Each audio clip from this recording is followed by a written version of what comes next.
I'm Bragur with Bragur Streaming, and these are my top 10 tips for beginners in Siege. So if you're a beginner and new to the game, make sure to stick around and watch to the end, because some of these tips will honestly change your entire playstyle. A lot of these tips come from my time and experience in playing the game. See, I've ranked Emerald, and I often play in Champ and Diamond lobbies all the time with my 5 stacks, so a lot of these tips come from that experience. Tip number 1 I want to say is master the basics. So many times new players are trying to find the new coolest angle. Yeah, I'm gonna sit right here and camp this exact angle for the entire match because somebody on TikTok told me it was good. It's not, all right? Master the basics. Once you know how to play the game and how the game works, where your enemies push from, once you know all of that, the angles come by themselves. You learn how to hold a doorway or how to hold a window or a breach in the wall based through experience. Take time to play the game, master the basics before you start trying to move on to more advanced tactics. The game has you start out where you can't play ranked until you're level 50. Take advantage of that opportunity to learn the game. Play the custom matches,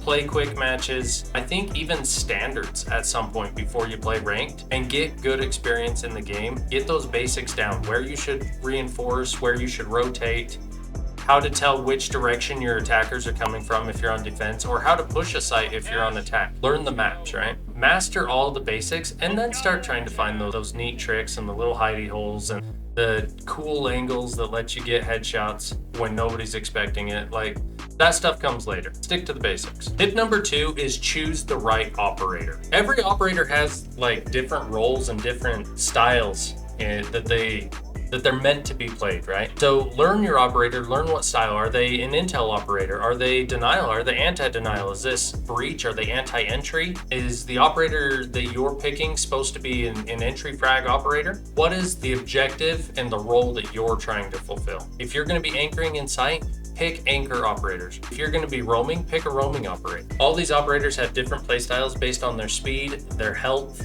and their gadget. While it is good to know how all of the operators function, I would say at first, when you're first starting with Siege, get really good at like 3 operators on attack and 3 operators on defense. Make sure you've got an intel op, an anti-denial op, a hard breach op, maybe an entry frag op if you've got a higher KD. Really stick to like those 6 operators and just get good with those. Make sure you understand their gadget, how it works, when to use it, when not to use it, what it doesn't work against, and how it's countered.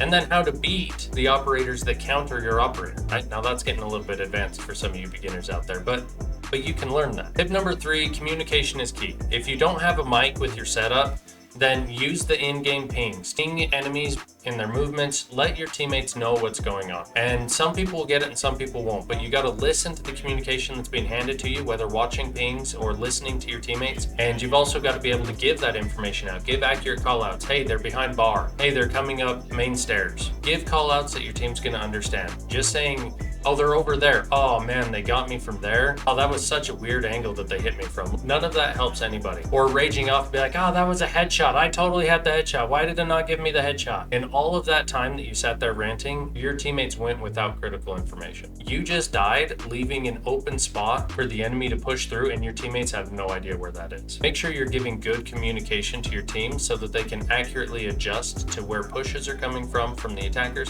where the defense is hiding. If there's roamers and you know where they are, call that stuff out. Make sure you're communicating with your team. That in and of itself will win you matches. This is one of those tips that will win you a match. You can take a team that normally doesn't have the best win rate and have them winning consistently through matches just simply with good communication. So work on it. Work on giving those callouts, giving pings, setting up your drones in good spots so you know and you get the information that you need to win. Tip number 4 is map knowledge. There are a lot of maps in Rainbow Six Siege. And when you're playing ranked especially, it gives you 5 maps and you get to ban 1, and the enemy team gets to ban 1. And that leaves it a random draw between 3 maps left that it'll pick from, and you have no control over what any of these maps are going to be other than the 1 map that you get a ban. So learn them all. Rainbow Six Siege has a lot of built-in tools to help you learn maps. You've got all the different map drills, you've got custom matches, and you have, frankly, just playing the game in general will help you learn the maps. It takes a little bit of time to learn the maps, but honestly, if you put in the effort to learn where default cameras are at, learn what they watch and how to use them on attack and on defense, which directions do the attackers generally come from? All of these changes will help you get better. And having that map knowledge will just improve your gameplay as a whole. My suggestion for you, honestly, on this one is just to play the map modes that the game has in training. Each of these map modes will not only teach you like common places where attackers and defenders like to sit and camp and hide. They'll teach you the names of all the different rooms so that you can give accurate callouts. And they'll teach you the fastest routes in order to get from one place to another quickly. Tip number 5 is use drones wisely. Now, in all honesty, I'm still guilty of this one, okay? I'm guilty, just like everybody else, of driving your drone directly into sight and just sitting there, trying to dodge all the gunfire as all the defenders are just crashing down on your drone trying to destroy it. The best way that I have learned how to use drones and to use them wisely and effectively is to just park the drone just inside where you're about to enter the building from. Generally, there will be somebody on your team still that's going to rush their drone into sight, so they're going to see the bomb, they're going to tell you where it's at, right? Once you know where the bomb site is, you know where you're going to be entering the building, or at least you should, right? As a beginner, you may not know that yet. That's why we go back to that map knowledge section, know where you're going to enter the building at. But set your drone up just where you're going to enter the building. Before you go in, pull out that cam, check it real quick. Hey, it's clear. Now you know for sure that you can break down that door, bust open the window, breach that wall, and you're going to be clear to enter right there. Most people are looking at the floor, especially in lower lobbies, anything that's like silver and lower. Crosshair placement is horrible in those lower lobbies. So when you're playing in copper or bronze, silver, and that's where you're at, your best thing for hiding drones is to hide them high, because everybody's looking at the floor. Everybody's running around with their crosshair placement on the floor right in front of them. And if you can get your drone up high, it's going to be out of sight, out of mind kind of thing. You get 2 of them, unless you're playing drone operators like Twitch or Brava, then you get more drones. Right? Take those drones and place them in common rotate areas. Make sure you're watching your flank with them so that when teammates get eliminated, they can watch your flank. Use drones to clear and push out the site too. A lot of the times my teammates and we will drone out a site and we'll be like, hey, there's only one defender on this side of site. If we rush it now with 3-4 guys, they don't have a chance. And so we'll drone it, we'll see there's only one person, and we'll just swarm that one person and take him out and take site. And it's a very effective strategy that you can use, but all of that whole strategy is enabled simply because we drone. Tip number 6, I would say, is managing your resources. All right. The first thing we're going to talk about is ammo. Start pre-firing. If you're going to spawn peek a window, pre-fire it. Try and line it up through the wall, like anything you can do. If you shoot at somebody through a door, but there's a soft wall right next to the door, peek over and put some rounds through that soft wall. You'll be surprised how many hits you can actually get that way. And even if you don't eliminate the operator you're fighting against, those extra hits can make it easier to win the next gunfight later. Nobody uses enough ammo. The game gives you plenty, use it, use all of it. The next thing with resources would be your gadgets. Now that you need to be careful with, all right? If you know, for example, if you're playing Thermite and you know the enemy team is bandit tricking, then be careful with your thermite breaches. You only have 2 of them, and it is very easy for a bandit to destroy both of them. The same can be said with other utility, like Iana, for example. Iana has the ability where she can create a clone of herself from drones, right?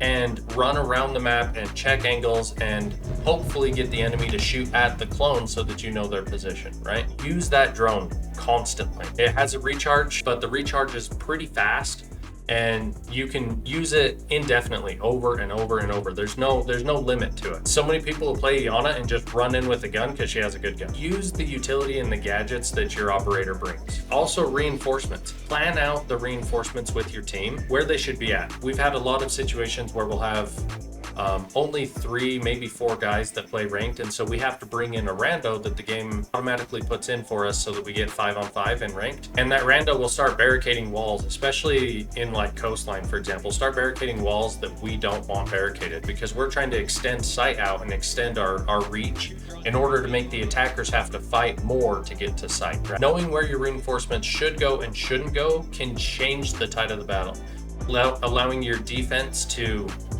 either anchor down or rotate effectively. If you barricade all the rotates, if you reinforce all the rotates, then your roamers are not going to be able to get in and out of sight the way that they planned to. They're going to open a hole in the wall, they're going to leave on their roam, they're going to go to come back to site and their rotate is barricaded. And they have to come in through a door that's being watched by an attacker. Make sure you know where you're supposed to reinforce and where you're not supposed to reinforce. A couple of tips is never reinforce between the bomb sites. There's going to be a bomb in 2 different rooms and there's going to be soft walls between them. On almost every site, there's going to be soft walls between these rooms. Do not barricade any of those. Don't do it. Barricade something else. Even if it's outside of sight. We have a lot of times where, especially if we're playing like bedroom, bathroom on skyscraper, I will go upstairs and barricade the upper walls as well. And that's part of our site hold. And it's because we all know that 2 of those barricades go upstairs. It's okay to barricade off of site and change your reinforcements and your map layout using those barricades. That's what they're there for. So make sure you're managing your resources, using your ammo, and also being kind of sparing with your other resources and getting them all put out. If you bring claymores, make sure you put both of them down. Don't get eliminated with 2 claymores in the pocket, right? If you've got flash grenades, the first time you get in a gunfight, pop a flash out there. Like that is going to change the entire tide of battle. Use your utility. Get rid of that stuff. Tip number 7 is stay calm under pressure. There is a ton of pressure in this game, especially when you start getting into higher ranks and higher lobbies. I have started to get overwhelmed with the situation in Siege where, you know, say I'm roaming and I get pushed by tons and tons of people, and I get mad, I get angry about it. It doesn't help your team. It definitely doesn't help your mindset or any of your teammates' mindsets. I stay calm under pressure. Don't be like, hey, you know what, this teammate ruined my setup, so I'm gonna ruin theirs. Don't do any of that. If your team is not doing well, encourage them, help them out. Right? Don't be sitting there ragging on them in comms, being like, hey, you know what, you should have won that 1v5 clutch. Like, this is all your fault. You should have had that.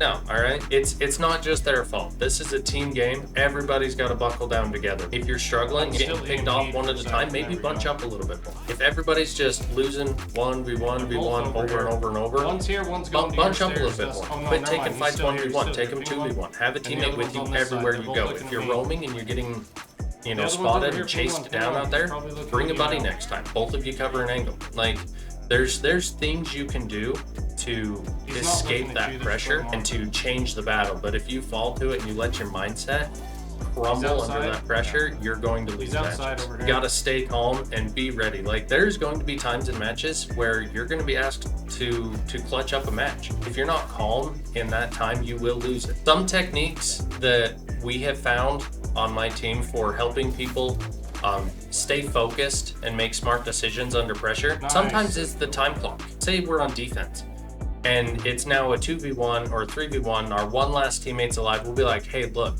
you have the diffuser in this other room.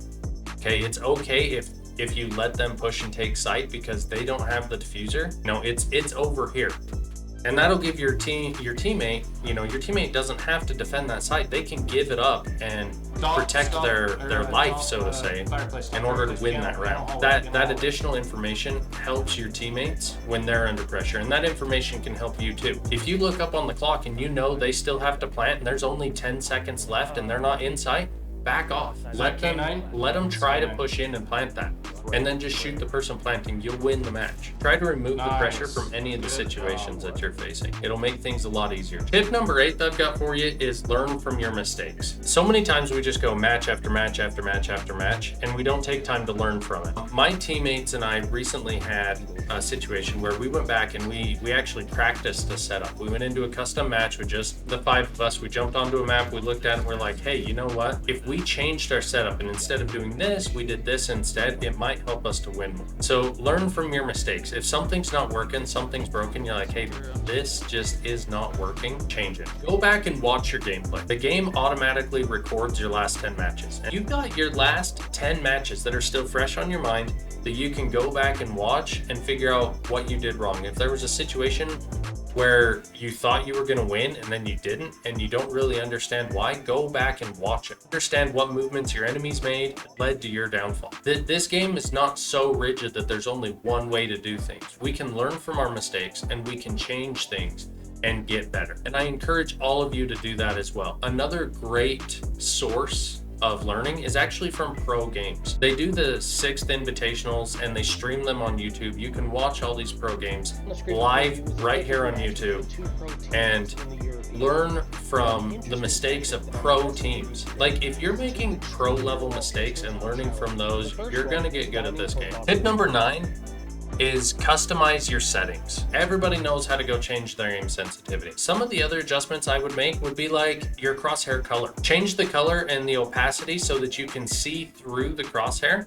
and see what you're aiming at, right? So that you don't have somebody peek into your crosshair, but you can't see them because the dot's too big and they're able to just shoot you regardless, right? Other things you should change is like changing your drone placement to advanced so that you throw it and don't immediately go on camera, right? You have to make the choice to go on camera. This saves you from runouts and jump outs when somebody's listening for that drone sound. Change that. Also, gadget deployment. You want to put that in like reinforcement deployments. You want to put those on advanced so that you can stop a reinforcement or you can stop placing a gadget in the middle of doing it. You know, you start putting it down and you get halfway through and realize you're being shot at, you can just stop placing your gadget and turn and deal with the problem. Changing some of these settings can make you much better at the game. Also, changing controller layout. There's a lot of different default layouts that you can go to. Some of them are better than others, and I honestly use some of these different layouts as a joke on my streams, right? I'll switch these layouts just to try something different. I'll go to like Southpaw, and as part of like curses on my stream, it's good to go through your settings and make sure that everything is set right and it works for you, so that you can optimize the way you play the game. Tip number 10 is probably the best tip of them all. Have fun. If you're not having fun with the game, then why are you here? It's just a game, guys. It's a game. Have some fun with it. Improvement takes time and it takes practice, but you can honestly learn to get better at the game. Everybody just wants to be good right off the start, and for most of us, probably everybody, it's not going to happen. It takes time and you will get there. You'll get good at it. The more time you spend with it, playing with it, just have fun. Enjoy the game. If you're doing something and it's not working, you're getting discouraged, and that positive mindset is leaving, and you're just like, man, you know what, why am I doing this? Do something different. You know, get that drone out and just drive a drone around. But like, there are a lot of things that are fun in this game. You know, driving Twitch drones around, just shocking everything, can be a great way to elevate that mindset back again. All right, have fun with the game and be patient with it. You'll get better at it. If you have any other great tips for beginners in Siege, like, make sure to write them in the comment section down below. There's a lot of great tips that people have said in other videos that I have that have helped me to get better at the game, right? So make sure you're reading through the comments, looking at all these great tips, and apply them to your play style. Let's all learn together. I've got another video here that goes over like bad habits, things that you shouldn't do, and things to fix in Siege. If you haven't seen that video yet, go check it out. It's right here on the end screen, all right? It's the perfect video for you. Like, seriously, you'll enjoy it, I promise.